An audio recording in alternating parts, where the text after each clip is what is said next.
ये मैं आपके चैनल के माध्यम से पूरे देशवासियों को और सेंट्रल गवर्नमेंट को एक सवाल करता हूं, जब आपके ऊपर विपदा पड़ती है, क्या ये खालिस्तानी आपके साथ नहीं खड़ते? क्या आपके साथ हिंदुस्तान की लड़ाई नहीं लड़ते? कभी हमने बोला कि पंजाब ने लड़ाई लड़ी? अभी सेंट्रल गवर्नमेंट की नई नीति देख लो। चाइना बॉर्डर के ऊपर टोटल 23 सरदारों ने, मैं ये नहीं बोल रहा कि हिंदू सरदार सिख मुसलमान, पर जो श्रेष्ठ जाना चाहिए वो मिलना चाहिए।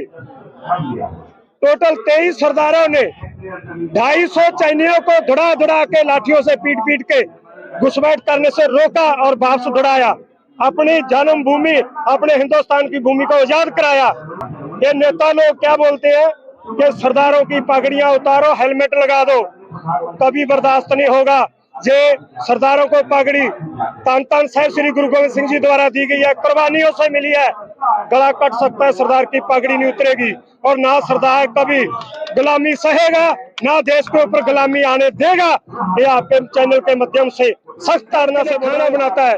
फिर एक जवान जो उनके लिए परोसता है, फिर एक जवान जो उनके बच्चों को स्कूल छोड़ने जाता है, फिर एक जवान जो एक गाड़ी चला के ड्राइवर बनकर उनके बच्चों को छोड़ने जाता है, फिर एक जवान जो रात को 10 आदमी उनके घर की ड्यूटी कर रहे हैं। क्यों?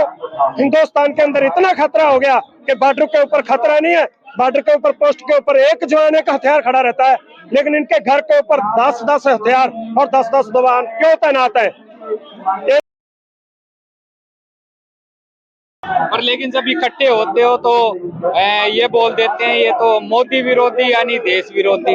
जैसे किसान आंदोलन में किसानों को खालिस्तानी, पाकिस्तानी, पता नहीं क्या क्या बोला गया। जिन्हें बोलना है वो तो बोलता रहेगा। तो आप लोग उतरोगे, आपको भी वही बोला जाएगा? हमारे को भी वो बोल लेंगे। जैसे हमारे को बोल रहे हैं कि खालिस्तानी या उग्रवादी का जो हमारे को खिताब दे रहे हैं, आंदोलन में बोला गया।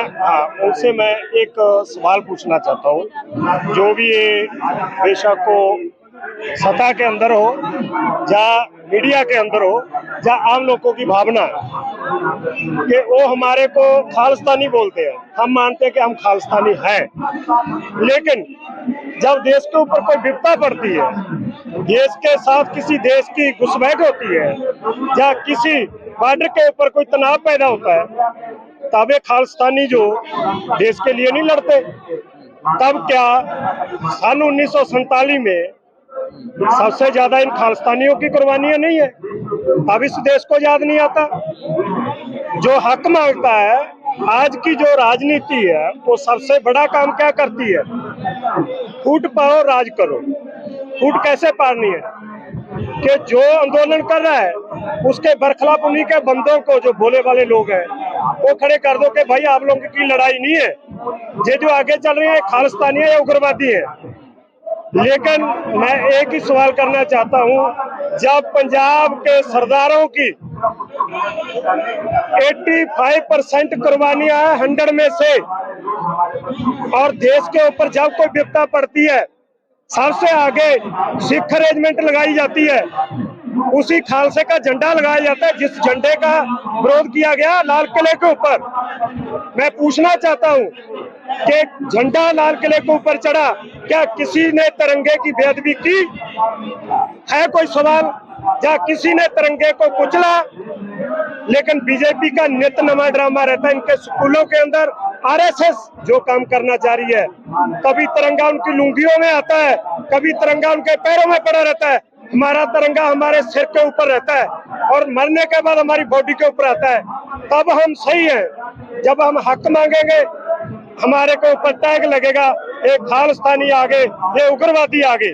जबकि सबसे ज्यादा आप हिस्ट्री देखो हिंदुस्तान की, सबसे ज्यादा हिस्ट्री में कुर्बानियां सरदारों की आएगी। मैं ये नहीं कहता कि मैं सरदार हूँ, सरदारों को सबसे श्रेष्ठ रखिए, लेकिन हमारे को अपमानित मत करिए, क्योंकि हम देश के साथ हैं, हम देश के साथ हैं, देश के साथ थे, देश के साथ रहेंगे और अपने हकों के लिए हम लड़ाई लड़ते रहेंगे। संघर्ष में से हमारे गुरु गोविंद सिंह जी ने जन्म पैदा किया था खालसे का।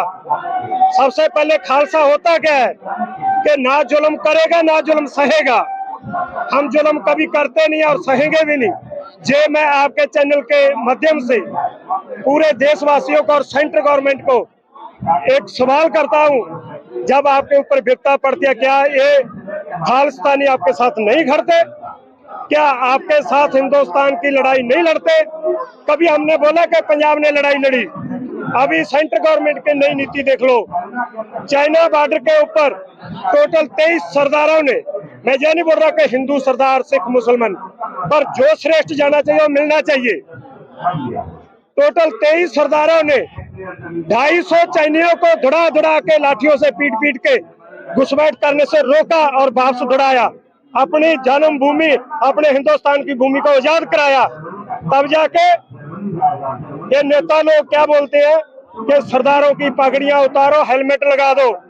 कभी बर्दाश्त नहीं होगा। ये सरदारों को पगड़ी तन तन साहिब श्री गुरु गोविंद सिंह जी द्वारा दी गई है, कुर्बानियों से मिली है।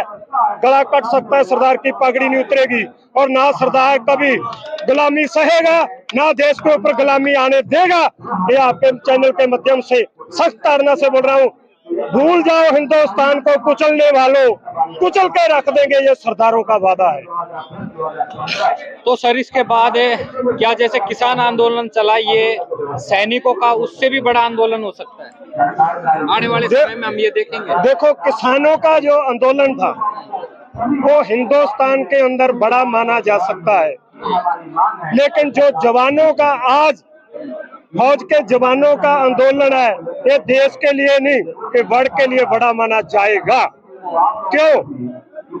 आप भी समझते हैं, हम भी समझते हैं, किसी भी देश को चलाने के लिए सबसे पहले क्या होता है, उसकी व्यवस्था को सुधारने के लिए उसकी रक्षा कौन कर रहा है? सबसे बड़ा थंब होता है डिफेंस। किसी भी देश का ले लो, सबसे बड़ा जो थंब है वो डिफेंस है। दूसरे नंबर पे आता है मीडिया, तीसरे नंबर पे आता है पैसा, करेंसी, और चौथे नंबर पे आता है नेता लोग। लेकिन हिंदुस्तान में उल्टा है, जो चौथे नंबर वाला वो पहले नंबर पे आना चाहता है। ये हमारे से बर्दाश्त नहीं होगा। जो आज की हमारी लड़ाई है, इस पे भी मैं स्पष्ट बता देना चाहता हूँ क्यों लड़ाई है हमारी। हम किसी नेता के खिलाफ नहीं बोल रहे, किसी सरकार के खिलाफ नहीं बोल रहे, ना किसी अफसर के। हम बोल रहे हैं जो आज हमारे में फुट डाल के राजनीति खेल रहे हैं और राज करना चाहते हैं, उनके बारे में हमारी लड़ाई है। क्यों?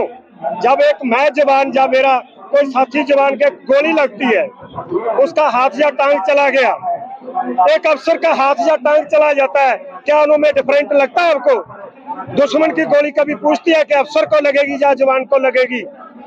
लग जाती है, लेकिन उनको बराबर का हकदार क्यों नहीं माना गया? एक जवान को गोली लगती है, उसकी 12,000 रुपया बोर्ड पेंशन मिलती है।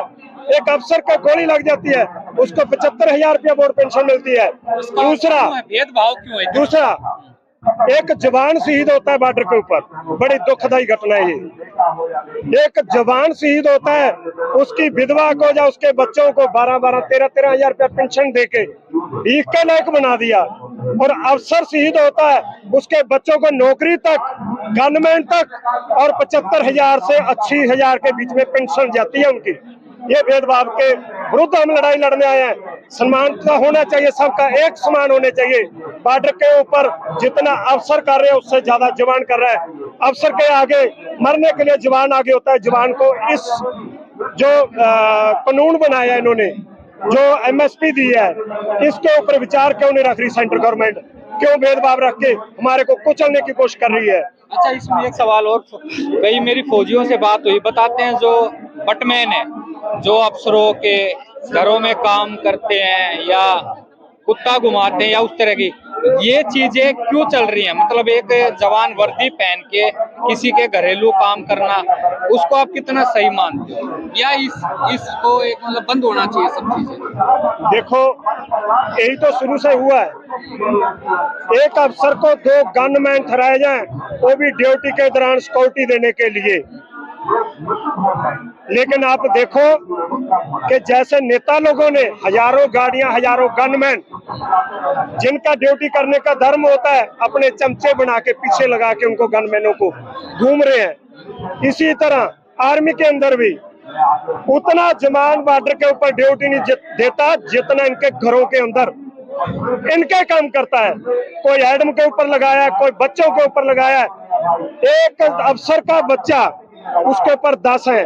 गिनती करा देता हूँ। सबसे पहला एडमेंसियो जो बाहर से उनके लिए फ्रूट वगैरह सब्जी वगैरह लाता है, फिर एक कुक जो उनके लिए खाना बनाता है, फिर एक जवान जो उनके लिए परोसता है, फिर एक जवान जो उनके बच्चों को स्कूल छोड़ने जाता है, फिर एक जवान जो एक गाड़ी चला के ड्राइवर बन के उनके बच्चों को छोड़ने जाता है, फिर एक जवान जो रात को 10 आदमी उनके घर की ड्यूटी कर रहे हैं। क्यों? हिंदुस्तान के अंदर इतना खतरा हो गया कि बॉर्डर के ऊपर खतरा नहीं है, बॉर्डर के ऊपर पोस्ट के ऊपर एक जवान एक हथियार खड़ा रहता है, लेकिन इनके घर के ऊपर 10-10 हथियार और 10-10 जवान क्यों तैनात है? ये सबसे ज्यादा सेंट्रल गवर्नमेंट करा रही है। क्यों? जब जिसने बोलते हैं ना कि बेली फूटेगी, पंजाबी की एक कहावत है कि गुड़ की एक पेली होती है, वो जब टूटेगी सबको किनका किनका मीठा मिलेगा। ये नेता लोगों ने रचाया हुआ खेला है, बंद होना चाहिए। 2006 की बात है, इस मुद्दे के ऊपर बहुत बड़ा आंदोलन चला था और आवाज उठी थी कि जवान के ऊपर घरों में बुला बुला के बहुत ज्यादा जो दंडित किया जाता है, उनको गुलामों की तरह नौकरी कराई जाती है, उनके कुत्ते घुमाते हैं। कुत्ते घुमाने कुछ साल के लिए बंद हुए थे, दोबारा फिर शुरू हो गई। ये बंद होने चाहिए। तो भाई ये सारी बातें हैं, तो फौज के अंदर और फौज के अफसर किस हद तक सैनिकों के साथ क्या कर रहे हैं, वो सारी बातें भाई आपके सामने खुल के आ रही हैं। ये खबर ना तो कोई बड़ी मीडिया दिखाएगी, और हम तो ये चाहते हैं भाई सरकार है, इस तरह की जो चीजें भाई सैनिकों के साथ हो रही हैं, उस भेदभाव को भाई बंद किया जाए, खत्म किया जाए, और भाई सरकार और सैनिकों के बीच में कोई हल जरूर निकाला जाए। तो भाई वीडियो को ज्यादा से ज्यादा शेयर करना, अपनी राय जरूर देना। सभी भाई साथियों मेरी राम राम।